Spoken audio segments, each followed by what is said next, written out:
Bonjour, bonjour. Je crois que mes hem, voilà. Fallait cliquer sur Go on Stage aussi de notre côté. Voilà, exactement, excusez-moi. Des petits soucis techniques, mais l'essentiel, c'est que tout le monde soit là et Laurent nous rejoint, parfait. Bonjour à Bonjour, tous. bonjour et bienvenue dans cette nouvelle session, de l'Email Academy de Sinch Mailjet, donc la série de webinaires sur l'email marketing. Avec évidemment, pour sujet, en ce début d'année, les tendances d'emailing pour 2026, puisque même si on est fin janvier, on est encore en janvier, donc je me permets de vous souhaiter à toutes et tous une excellente année 2026. Et donc, cette session qui est un petit peu la session habituelle du début d'année pour Sinch Mailjet, pour l'Email Academy, où on fait un point sur ce qui va potentiellement avoir lieu dans le monde merveilleux de l'emailing, de l'email marketing, au cours des 12 mois à venir. Je me présente, je suis Thomas Ajdikovic, responsable marketing France pour Sinch Mailjet. Avec moi en coulisses, nous pouvons compter sur Laura, basée en Allemagne, et Thomas, basé aux États-Unis, pour s'assurer que tout se passe correctement. Par ailleurs, si vous avez des questions, n'hésitez pas à les poser dans le chat en cliquant sur l'onglet Q et R.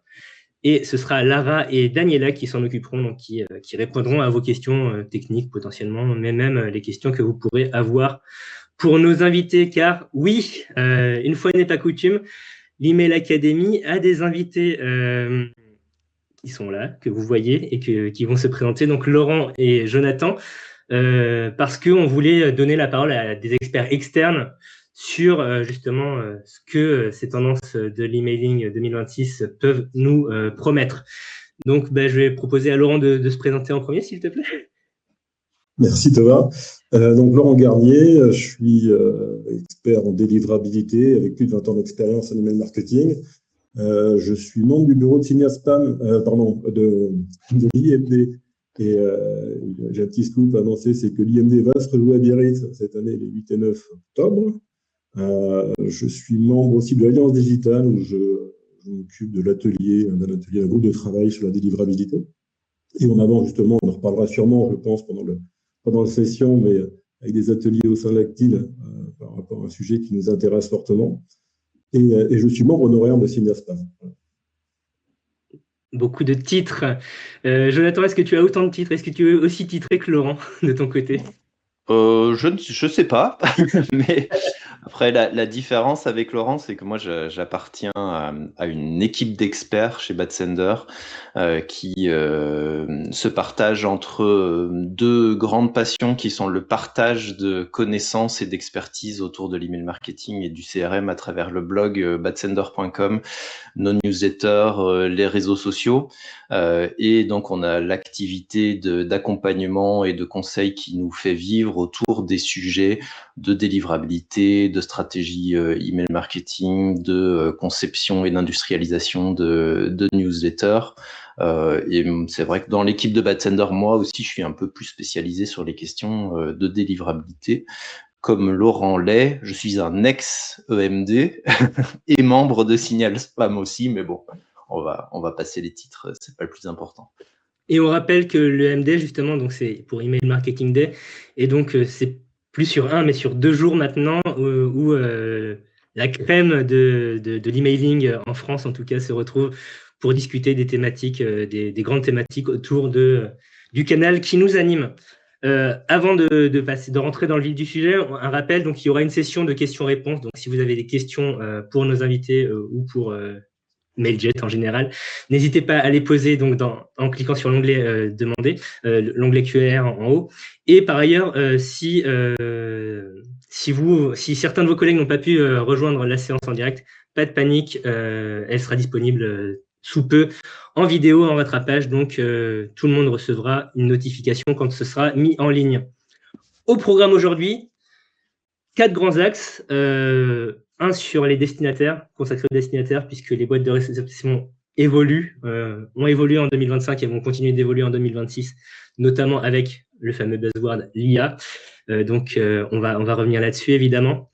Deuxième point, l'authentification, puisque depuis 2024, février 2024, et la mise en place des différentes mesures du côté de Yahoo et Google, d'autres messageries, d'autres webmails ont pris le pas et demandent des protocoles d'authentification toujours plus stricts. Donc, est-ce qu'il y a des chances que ça évolue dans l'année à venir? Donc, voilà.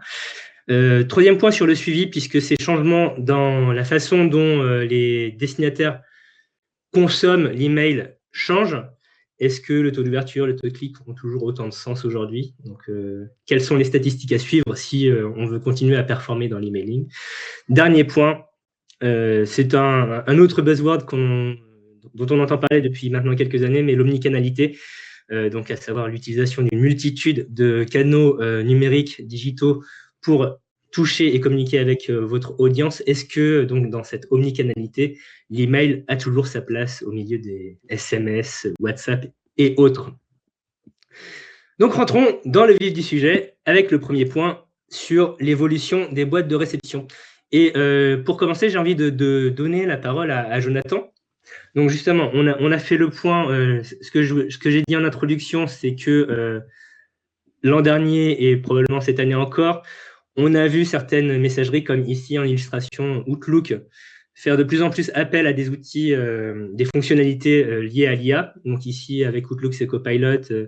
Dans cette autre illustration, c'est Gemini chez Gmail, qui fait que avant même d'ouvrir l'email, le destinataire peut recevoir une sorte de synthèse, peut demander une synthèse à l'intelligence artificielle, créant une sorte de lecture en no-clic côté utilisateur de l'email.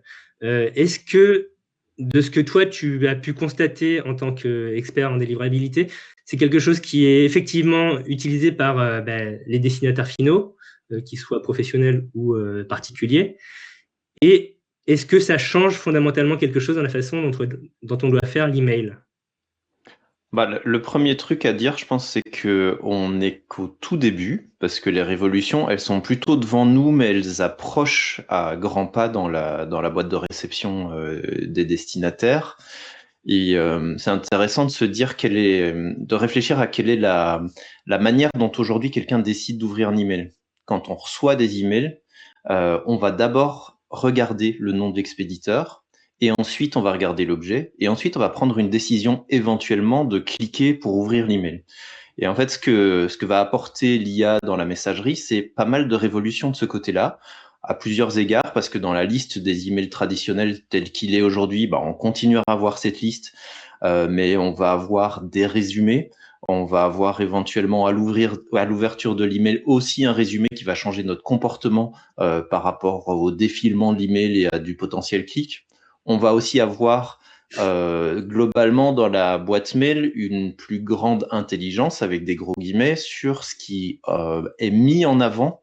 Et c'est notamment ce que j'aimais l'annonce, c'est une boîte IA qui va nous faire un condensé de ce qui est important dans notre boîte mail et ce sur quoi on doit porter notre attention. Et en fait, ça change quand même radicalement le comportement. Alors, pour moi, on est vraiment au tout début, même si Apple a déployé quand même pas mal de choses l'année dernière, même si en Europe, on en a bénéficié tardivement, etc. Ça va changer pas mal de choses, notamment dans la manière dont on conçoit le message. Et c'est un vrai sujet, c'est que si l'IA met en avant certains messages, met en avant des résumés, ça veut dire qu'il faut la guider pour lire correctement nos messages. Et notamment, il y a toute une série de pratiques qui sont assez proches des pratiques d'accessibilité, qui sont à déployer dans nos emails.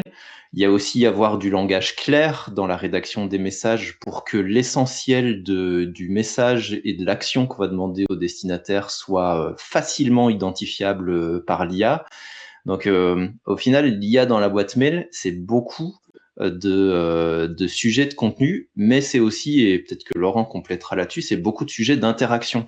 Parce qu'aujourd'hui, on sait que le filtrage de la délivrabilité, surtout sur les boîtes mail américaines, c'est de l'interaction avec les destinataires qui décident des niveaux de réputation. L'IA, elle va se baser sur des signaux qui sont assez similaires pour se dire cet email, il est super important, comparé à tel autre, ça fait 2 mois que la personne l'a plus ouvert, donc a priori, je vais pas la mettre en avant. Donc ça change pas mal de choses. Et donc oui, est-ce que tu concordes sur ce point, Laurent, de ton côté? Est-ce que c'est quelque chose que tu observes aussi? Oui. Complètement. On est comme l'a dit Jonathan, à l'aube d'une révolution. Vraiment, donc là, ça commence par les grands acteurs américains. Il se passera un petit peu de temps, je pense encore, ça se déploie à côté français.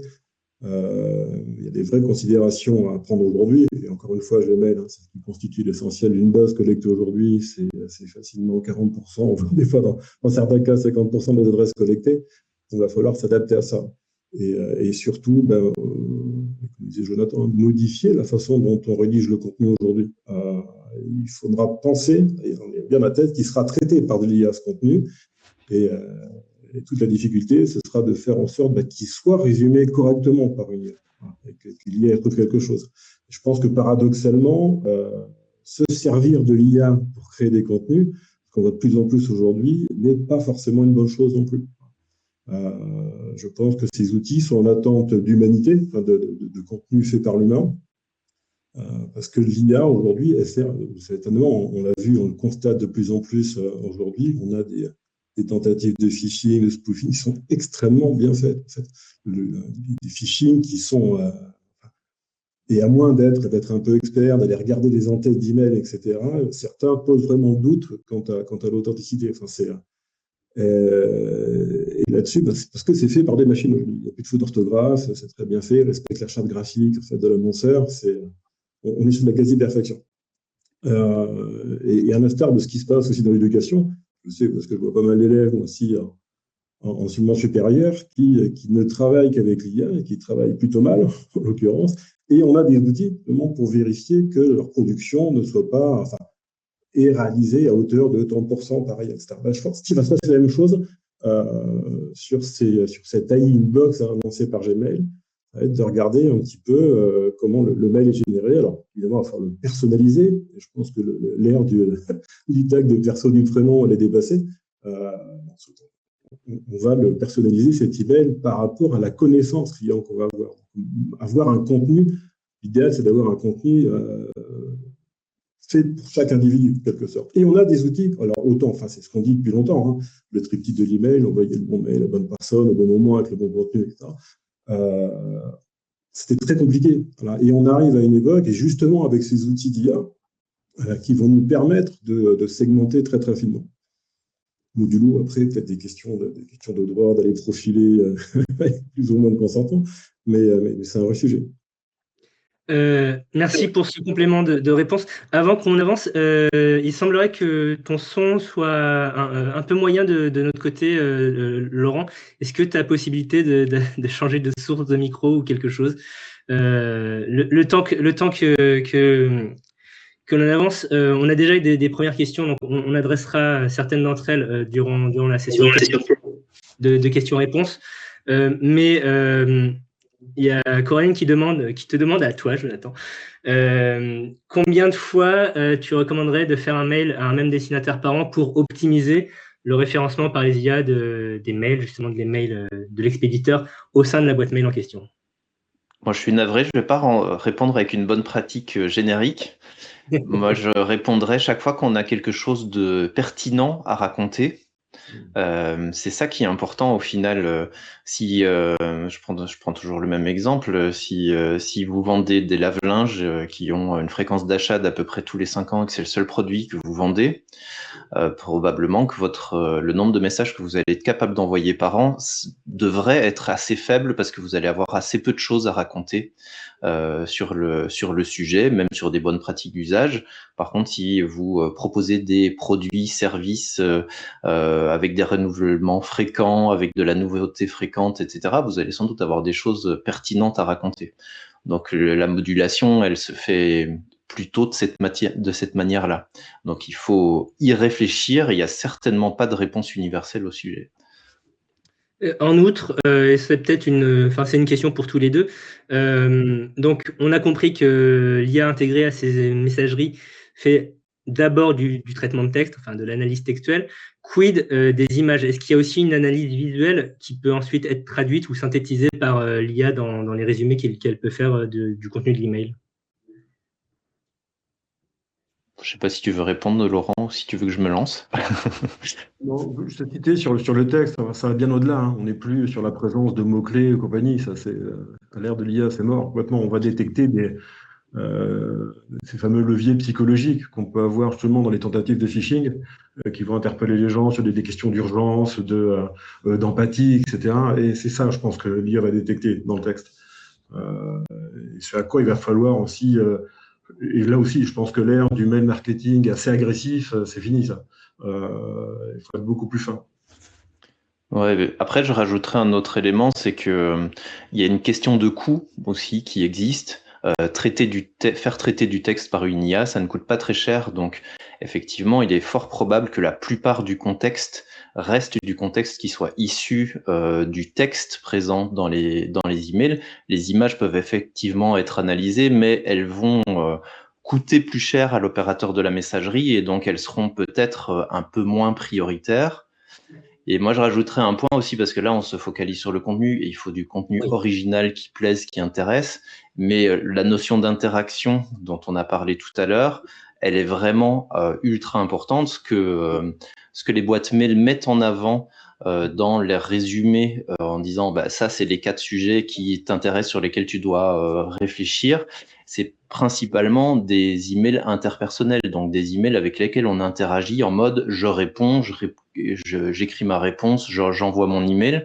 Et donc il y a aussi une question vraiment relationnelle dans l'email qui pourrait permettre à certaines marques de passer un petit peu plus haut dans la liste. Et ça, c'est peut-être aussi un sujet auquel il faut commencer à répondre. Le no reply, moi ça fait 15 ans que je suis fervent opposant à cette pratique, mais là je pense que ça va devenir encore plus crucial d'être capable de digérer de la réponse sur de l'email commercial.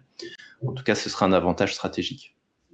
On peut en profiter avant de passer à la suite pour pousser ton initiative Yes Reply par ailleurs, où justement tu incites les expéditeurs d'email, notamment marketing, à justement initier cet échange, cette conversation avec leur destinataire pour non seulement proposer un contenu qualitatif, mais aussi montrer derrière aux acteurs de l'emailing que ce sont des expéditeurs bien légitimes. Deuxième point, un peu plus technique peut-être, mais tout aussi important, c'est évidemment la question de l'authentification des emails via les fameux protocoles SPF, DKIM et des marques, éventuellement BIMI aussi. En 2024, donc je le disais aussi dans l'introduction, Gmail et Yahoo ont introduit de nouvelles règles obligeant les expéditeurs de masse à mettre en place un minima SPF et DKIM, plus une politique des marques si possible. D'autres webmails ont pris le pas, même des webmails moins conséquents du type La Poste qui a lancé des politiques similaires l'an dernier. Laurent, est-ce que c'est quelque chose, est-ce que c'est une situation qui va se poursuivre? Si oui, jusqu'où? Est-ce que justement, donc j'abordais très rapidement le BIMI, est-ce que ça va être quelque chose que les messageries vont demander aussi aux expéditeurs de mettre en place? À quel point est-ce qu'on va demander de l'authentification en fait côté expéditeur? Alors, je pense que l'authentification aujourd'hui, c'est un non-sujet en fait, pour moi. Et même quel que soit l'opérateur derrière, je pense qu'il n'est pas concevable aujourd'hui de faire une campagne d'email marketing sans faire du SPF, des King Dealer. Voilà. Et il y a vraiment en plus des règles. Il ne suffit pas d'avoir ces protocoles, il faut bien les mettre en place. Des politiques assez restrictives, quel en soit. Il y a un sujet d'EKIM aujourd'hui. Alors, il y a un projet, un DKIM V2 qui est dans les cartons depuis un moment, l'IETF, mais qui n'est pas prévu à sortir cette année, mais peut-être en 2027 ou 2028, qui viendra renforcer un petit peu tout ce qui est sécurité autour du DKIM, simplifier aussi des signatures d'entête, etc. Donc il y aura cette évolution à terme, et je pense qu'encore une fois, les premiers à l'adopter, ce seront les Gmail, les Yahoo et autres Microsoft. On n'y est pas encore.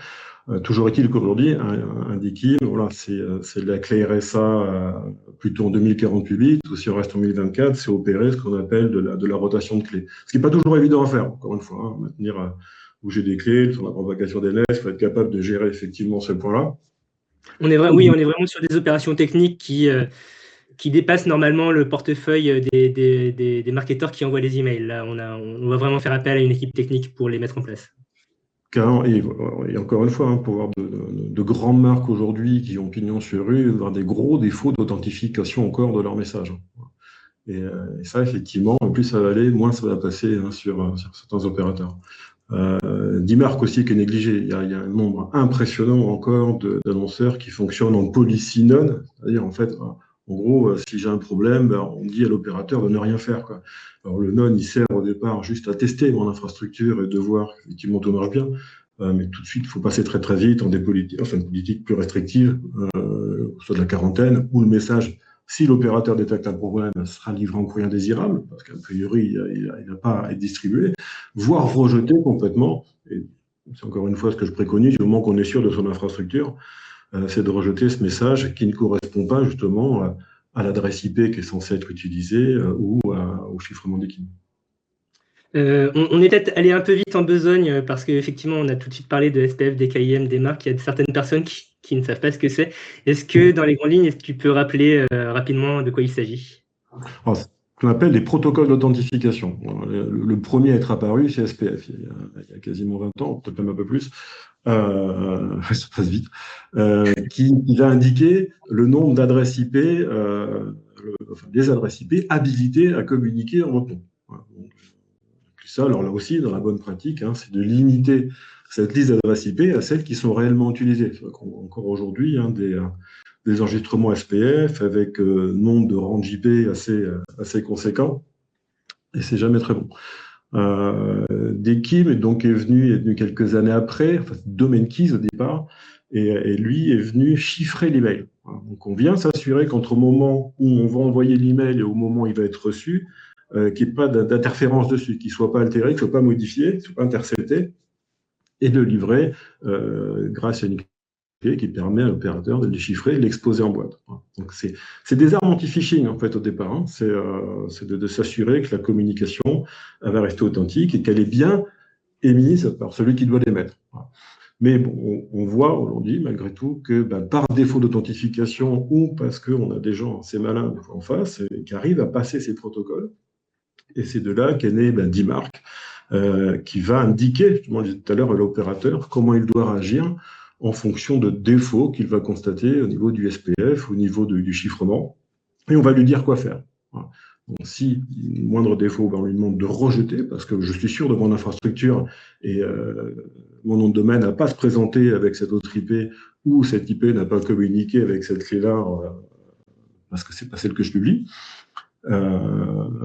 Et encore une fois, c'est la bonne pratique à faire là-dessus, une fois qu'on est sûr. Sinon, on peut demander à l'opérateur de le distribuer en courrier indésirable. Ou, voilà, et c'est vraiment tout le paradoxe aujourd'hui de déployer ce genre d'enregistrement avec une policy qui est none, c'est-à-dire ne rien faire.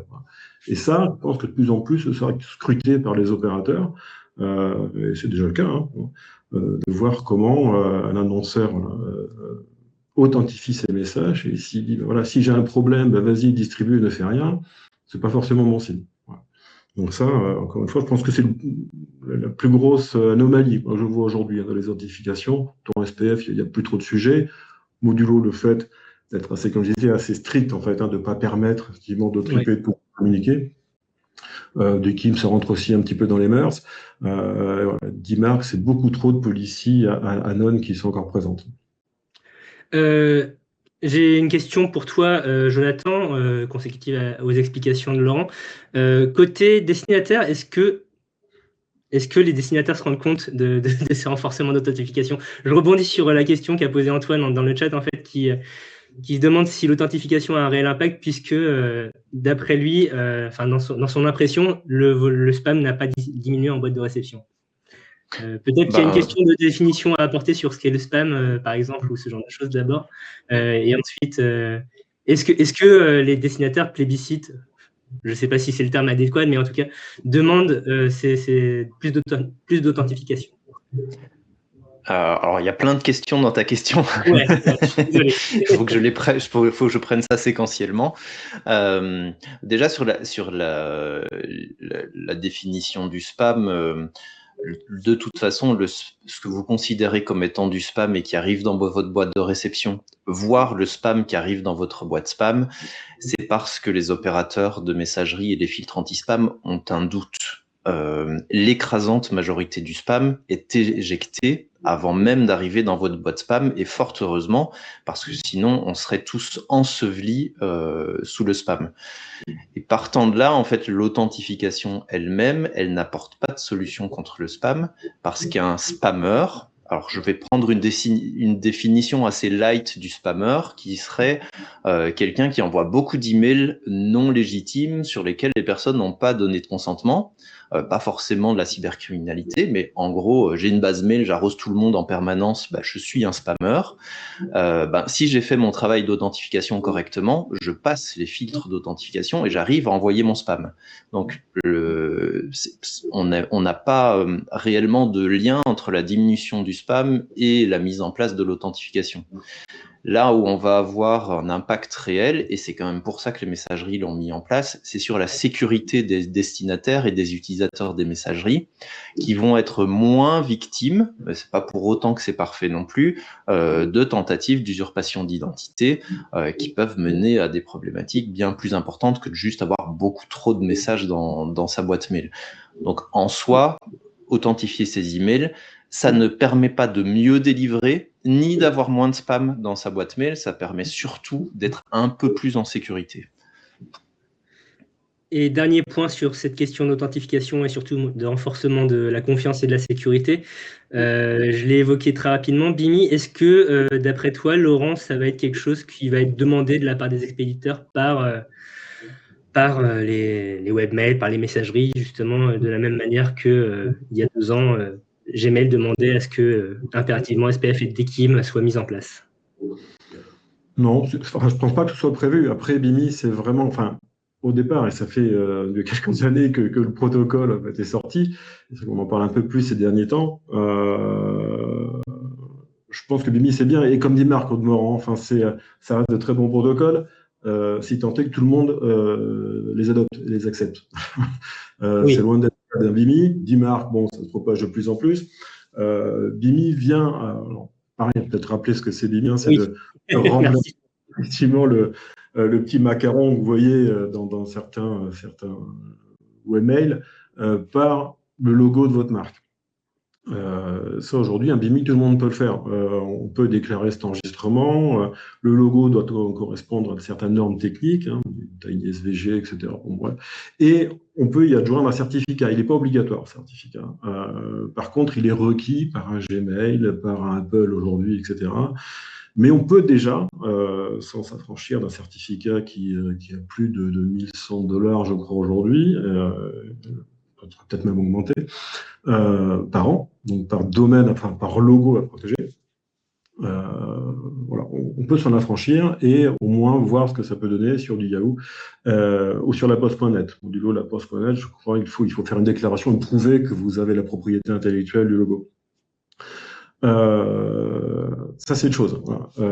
Maintenant, et je crois que c'est Apple qui avait mis sur quel, je sais plus, c'est iOS 17, je crois, qui avait dit que voilà, si vous voyez le logo de l'annonceur, c'est que le mail il est sûr à 100% et que ça ne peut pas être du phishing. Okay. Bon, dans un environnement Apple, voilà. Le problème aujourd'hui, c'est qu'on peut avoir, et notamment, il y a encore des Google Group, la possibilité de remonter un logo qui peut prêter confusion, du coup, par rapport à ce BIMI.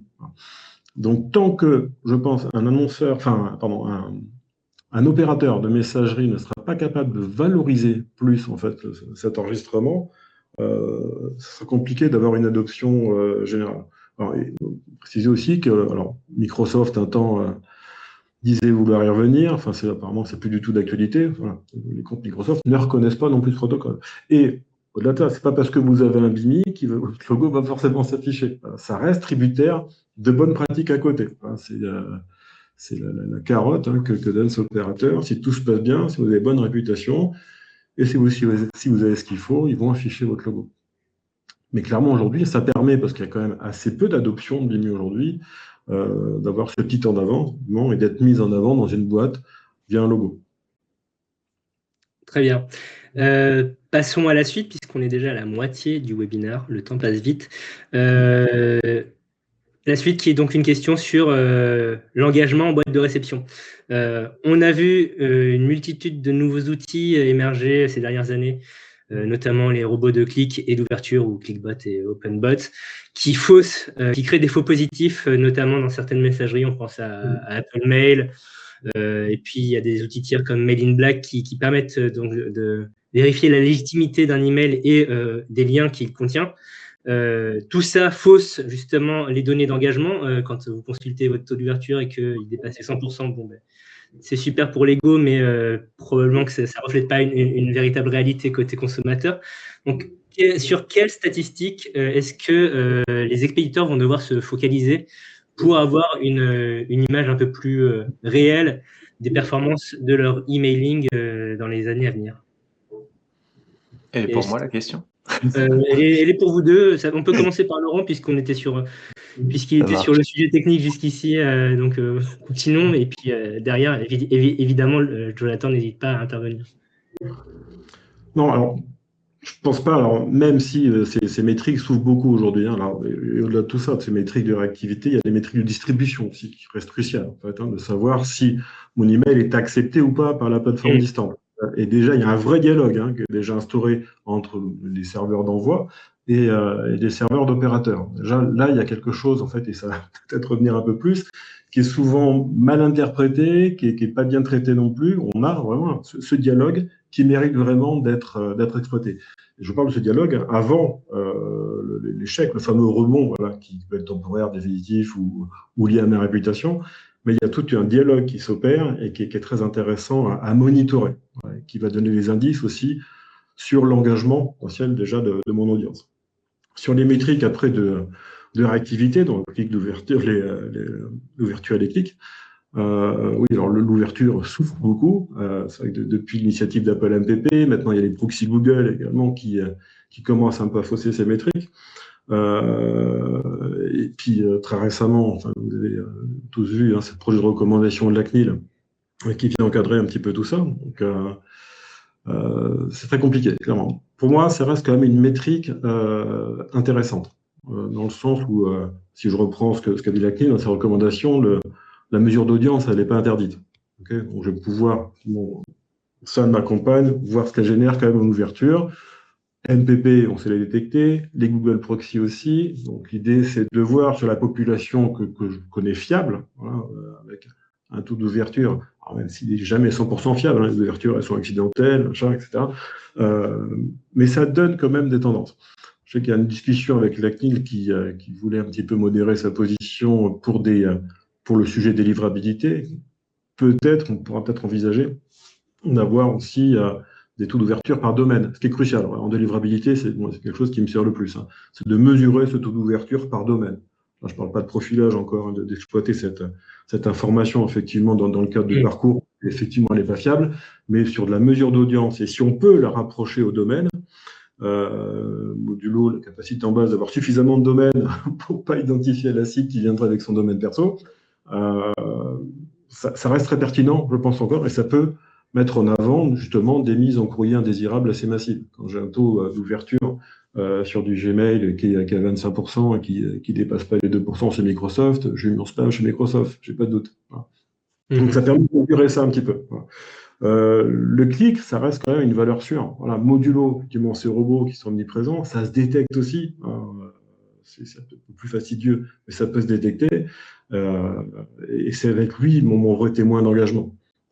Je rebondis sur ce que disait Jonathan aussi tout à l'heure. Un vrai témoin aussi, c'est la réponse qui est totalement ignorée par énormément d'acteurs. Et c'est vraiment dommageable pour le coup. C'est un canal de communication, l'email. Donc on a tout intérêt. Et c'est marrant parce que des gens répondent, du moment que c'est personnalisé, etc. Alors, c'est vrai que 70%, 80% peut-être des réponses aujourd'hui, c'est de l'insulte. C'est votre mail, je ne veux pas, et vous faire, etc. Mais ça traite aussi ça. Quelqu'un qui répond et n'est pas content, il faut le prendre en compte. Donc, et aujourd'hui, on parlait à l'ère de l'IA, on est capable d'analyser finement ces contenus de manière assez fiable et de l'exploiter. Voilà, quelqu'un qui râle, on le désabonne. On le prévient, on les prévenir que voilà, on lui fait part, il est sorti de la liste de diffusion, et s'il pense que c'est une erreur, il peut revenir. Donc il y a vraiment quelque chose à faire là-dessus sur ce genre de métrique-là. Et après, je finis juste sur le côté aussi de score. Alors c'est bien beau. Il y a un sujet aussi, CNIL, sur le profilage. On en reparlera peut-être après. là aussi, au-delà de la réponse, je pense que c'est souvent ignoré, c'est le déclaratif. Ou du moins, dans ce dialogue, essayer de demander aussi, pourquoi pas, aux cibles ce qu'elles veulent recevoir, sur quelle thématique, à quelle fréquence, d'instaurer un peu plus ce qu'on appelle des centres de préférence qui vont nous permettre, sur du déclaratif cette fois, d'avoir de meilleures informations de ciblage. Jonathan, tu n'es pas qu'un expert en délivrabilité emailing, tu as aussi la casquette CRM. Est-ce que toi, dans ton quotidien, tu vois justement un shift de tes clients vers d'autres statistiques d'engagement, justement, au-delà du clic ou de l'ouverture, ou est-ce que ça reste vraiment les bases sur lesquelles ils vont évaluer la performance et la réussite de leur campagne d'emailing? Non, clairement, ça reste les indicateurs qui sont les plus utilisés parce que très simplement, c'est les indicateurs qui sont présents dans les outils de gestion de campagne email. Et même des indicateurs qui pourraient être extrêmement pertinents sont rarement mis en place, comme le chiffre d'affaires par campagne ou par email envoyé ou le taux de conversion de l'email. Et moi, je voudrais quand même revenir sur les taux d'ouverture et les taux de clic pour dire deux choses. La première, c'est que il y a quand même une très nette différence de fiabilité entre le B2B et le B2C, qui est assez radicale. En B2C, même si Apple fausse largement les taux d'ouverture, on a quand même des chiffres qui sont plus raisonnables par rapport à la réalité et qui surtout ont plutôt tendance à être relativement stables et donc comparables d'une campagne à une autre. Donc même s'ils sont faux, même s'ils sont surévalués pour le taux d'ouverture la plupart du temps, leur stabilité fait que si on améliore certaines pratiques, on peut quand même se fier éventuellement à leur évolution, sauf s'il y a une rupture technologique. Pour les personnes qui ont des tableaux de bord qui datent d'il y a longtemps, on a tous vu en 2022 une hausse soudaine du taux d'ouverture parce qu'il y a une rupture technologique à cause d'Apple. Mais ça reste intéressant, je trouve, à regarder sur le long terme. Et comme le disait Laurent, le split par domaine de destinataire pour la délivrabilité, c'est un indicateur qui est crucial. Par contre, en B2B, clairement, c'est la galère, surtout si on s'adresse à une cible B2B qui est massivement des domaines personnalisés d'entreprise, où là, les taux d'ouverture comme de clic partent absolument dans tous les sens très régulièrement, même si certaines plateformes permettent du nettoyage de ces faux clics, de ces fausses ouvertures générées par des robots. Ça reste très très aléatoire. Donc voilà, c'était deux précisions que je voulais apporter et je pense que c'est important de les avoir en tête. Et donc, non, ça reste les deux indicateurs qui sont les plus suivis aujourd'hui, malheureusement. Laurent, tu abordais la question, le point de proposition de contenu plus pertinent en fonction des préférences expéditeurs. Ça implique une meilleure segmentation. On va au-delà de la personnalisation en envoyant ce type de contenu ou en quoi ça se diffère d'une personnalisation d'envoi de contenu, justement, ce type de proposition? Alors qu'aujourd'hui, comme je disais tout à l'heure, on a des outils qui nous permettent de le faire de manière très efficace. Alors, on a ces outils d'IA aujourd'hui, et encore une fois, je modère très largement le caractère intelligent de la chose, mais des superbes outils qui nous permettent de personnaliser à l'individu. Et c'est le changement qu'on a observé ces dernières années. On a ces gros opérateurs américains qui sont capables de distribuer quasiment à l'individu aujourd'hui. Voilà. Et c'est ce que dit Gmail, en fait, dans ses dernières positions, où cette notion de réputation IP, domaine, va s'effacer au profit de la mesure de l'engagement. Et si Gmail voit même sur une campagne qui n'a pas l'air tip-top, quelqu'un qui est plutôt enclin à aller toujours interagir avec, il va lui donner. Voilà.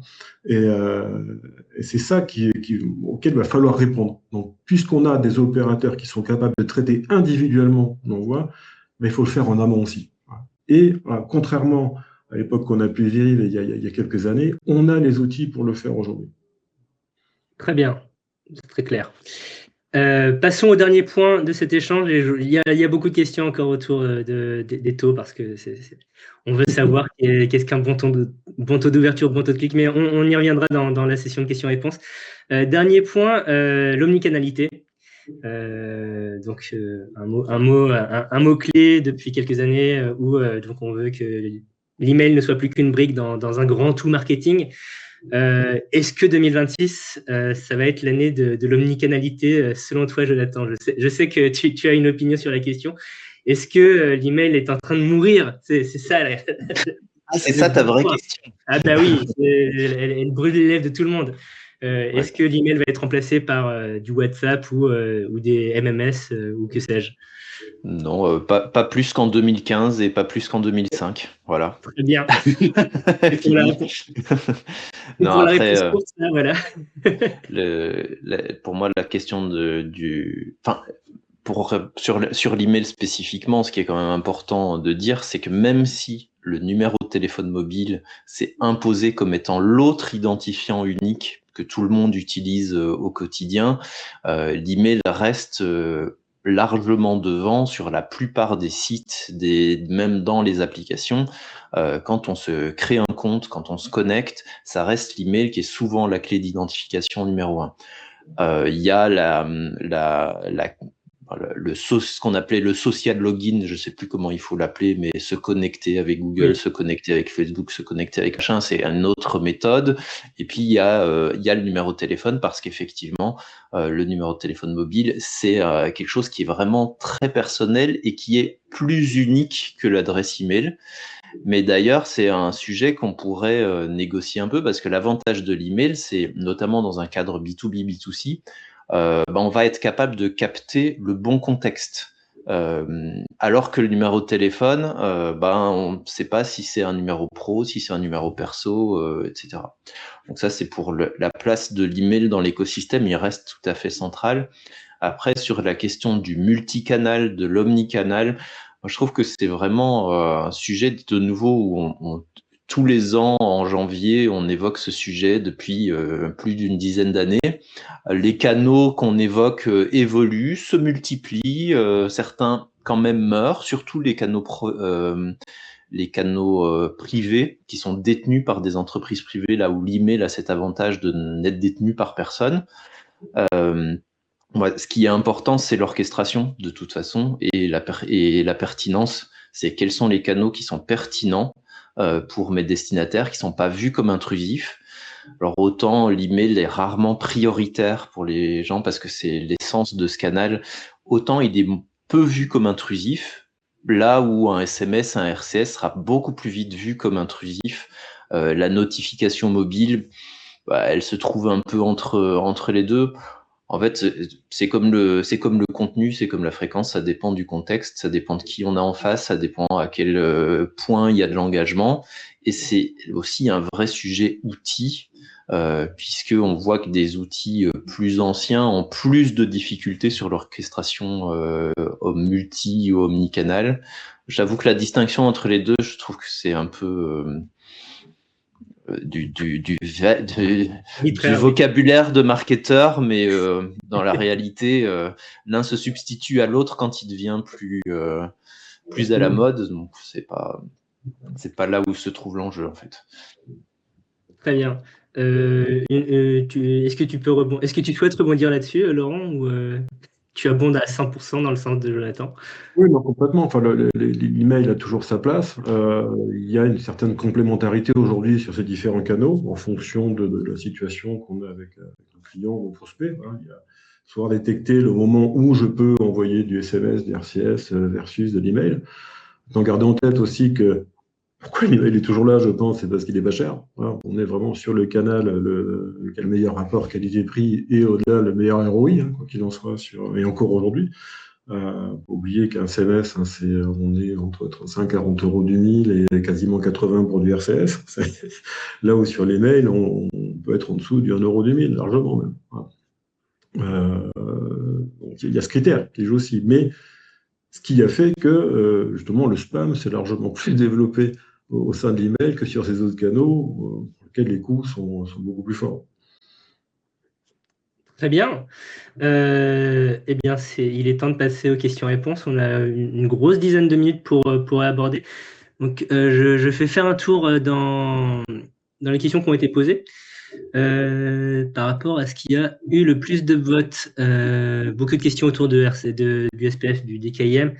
Bon, c'est un classique, mais je vais la repasser. Comment savoir si on a un bon taux d'ouverture et un bon taux de clic? Évidemment, ça dépend du domaine, mais quelle serait la moyenne, demande Camille? Moi, je veux bien essayer de répondre.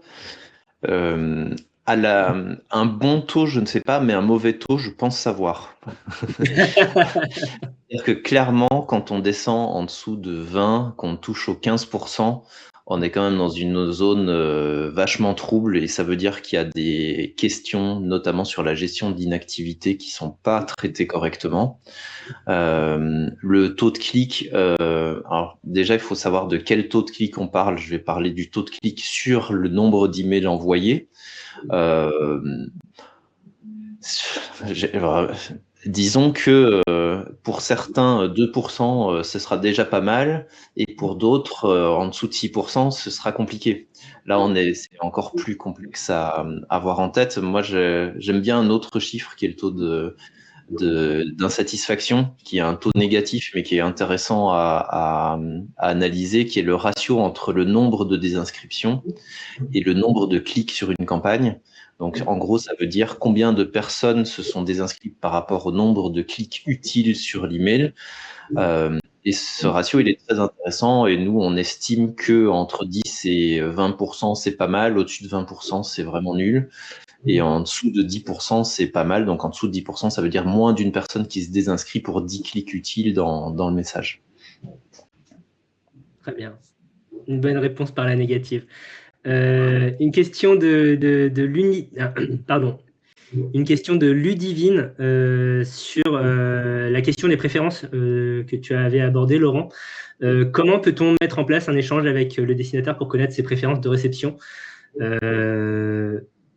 Justement, à part demander, renvoyer des formulaires où on demande plus de précision, ou directement en demandant les informations dans le formulaire opt-in à l'inscription. Est-ce qu'il y a d'autres méthodes? Tu as parlé d'outils par IA éventuellement. Est-ce que tu as des noms de solutions en tête ou d'autres? Déjà, si on a un espace connecté, effectivement un site avec un espace logué, on peut proposer déjà au niveau de l'espace utilisateur de proposer de pouvoir indiquer des préférences par rapport aux communications. Ce qui se fait déjà aujourd'hui, mais il y a un truc réexploité là. Après, on parlait tout à l'heure de la réponse à l'email. Pourquoi pas tout simplement demander un retour à l'email, ce que vous préférez. Voilà, ça évite de passer par un formulaire, etc. Et encore une fois, les outils d'IA aujourd'hui sont suffisamment bien faits pour détecter effectivement des appétences. Donc, pourquoi pas là-dessus. On peut toujours aussi rebondir sur des landing pages avec des formulaires, mais là, on risque de perdre un petit peu d'audience si on multiplie les parcours et les clics. Et, ça reste un peu moins fiable, mais il y a des tas d'astuces, encore une fois aujourd'hui, dans le parcours, pour essayer d'augmenter ma connaissance client et de donner quelque part la parole aussi aux usagers sur leurs préférences. Alors, il y a des technos, alors je suis un adepte moi depuis des années, mais c'est vrai que même si on la voit un peu poindre aux États-Unis depuis quelques temps, et même Yahoo en fait la promotion sur son site Postmaster, c'est des technos comme l'AMP ou Schema qui permettent d'accéder effectivement à cette interactivité dans l'email. Voilà. Heureusement, ça a beaucoup de mal à décoller. Oui, parce que c'est pas supporté par toutes les messageries, notamment AMP, ce genre de choses. Mais déjà Gmail. Voilà, oui. Google est promoteur de cette techno. Yahoo aussi. Donc là, sur une base qui est collectée aujourd'hui, on a quasiment la moitié de l'audience. Donc, est-ce que ça vaut le coup d'aller sur ces protocoles-là pour instaurer l'interactivité qui manque un peu à l'email? C'est un canal de communication, mais qui est beaucoup moins interactif qu'un réseau social, qu'un WhatsApp, je ne sais quoi. L'AMP amène ça. Mais on est quand même sur des considérations assez techniques, d'implémentation qui ne sont pas simples. On est sur des profils à la fois, quelque part, studio et développeurs pour intégrer ça.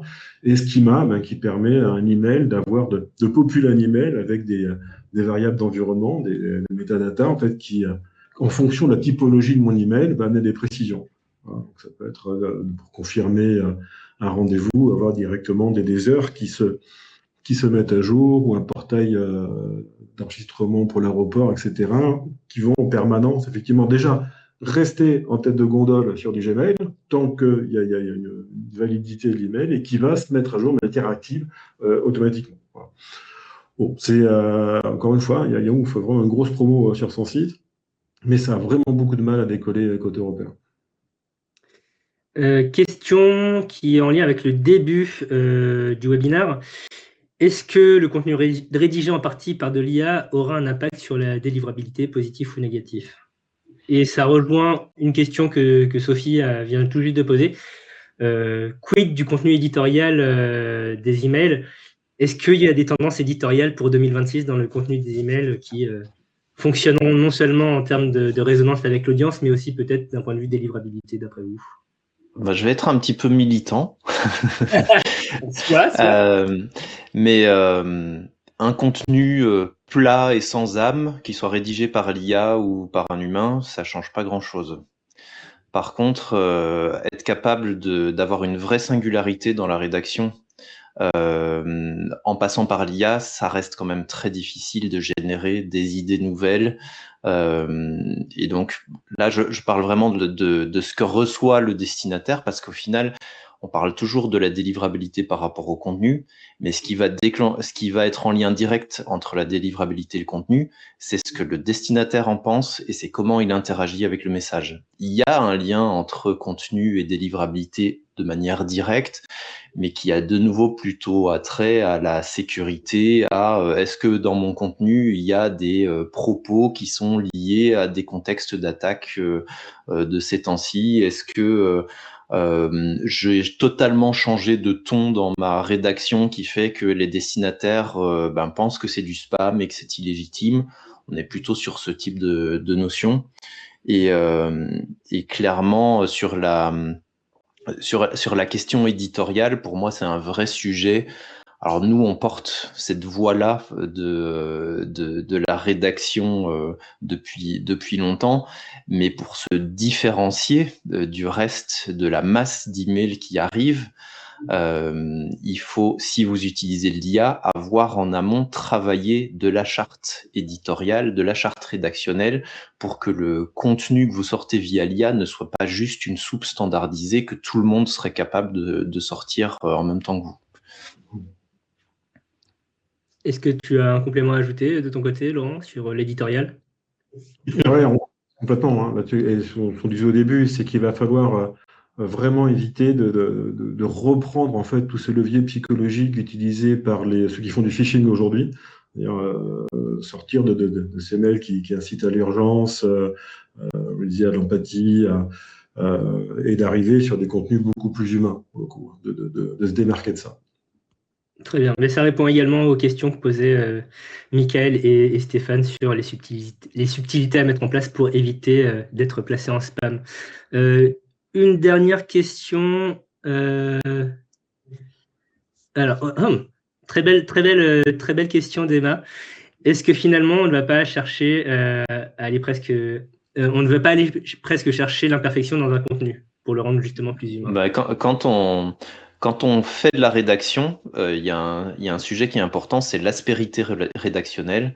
C'est à quel point il y a quelque chose dans cette rédaction qui sort de l'ordinaire et qui incarne la marque. Et cette question d'aspérité, c'est un sujet à travailler. Et oui, c'est presque de l'imperfection. C'est juste que c'est quelque chose qui ne sort que de la marque. On peut tenter de l'enseigner à l'IA, à voir si ça fonctionne. Très bien. Écoutez, le webinaire touche à sa fin. J'essaye de fermer le Q&A, mais je n'y parviens pas. Écoutez, on va rester sur la question de Julien dans ce cas. Voilà, c'est bon. Merci beaucoup à toutes et tous déjà pour avoir participé, avoir assisté à ce webinaire. On rappelle que la vidéo sera mise à disposition très rapidement, donc vous la recevrez et n'hésitez pas à la partager à vos collègues s'ils n'ont pas pu nous rejoindre en direct. Merci beaucoup Laurent, merci beaucoup Jonathan. Merci à toi. Rappelez où est-ce qu'on peut vous retrouver. Donc Laurent Ikushita, si tu veux en parler un peu, n'hésite pas. Oui, on retrouve sur mon site www.ecosita.com et récemment, justement, j'ai mis 2 petits outils faits par IA en grande partie, c'est le côté pratique, qui permettent de mesurer l'accessibilité des mails dont Nathan a évoqué au début, et de arriver à avoir quelques idées sur mon infrastructure, de ma réputation IP et mon nom de domaine. Très bien. Et Jonathan, Bad Sender? Moi, je vous invite à vous inscrire à notre newsletter sur batsender.com. On a une newsletter qui fait le tour complet de l'actualité de l'email, qui donne plein de conseils, qui fait une pige chaque mois. Et on a en moyenne, sauf pendant l'été, un live YouTube sur un sujet particulier. Et d'ailleurs, le prochain, si je ne dis pas de bêtises, c'est mardi prochain sur le top 10 des conseils délivrabilité que j'ai eu l'occasion de donner en 2025. Donc, n'hésitez pas à venir nous voir. Parfait. Pour ma part, il ne reste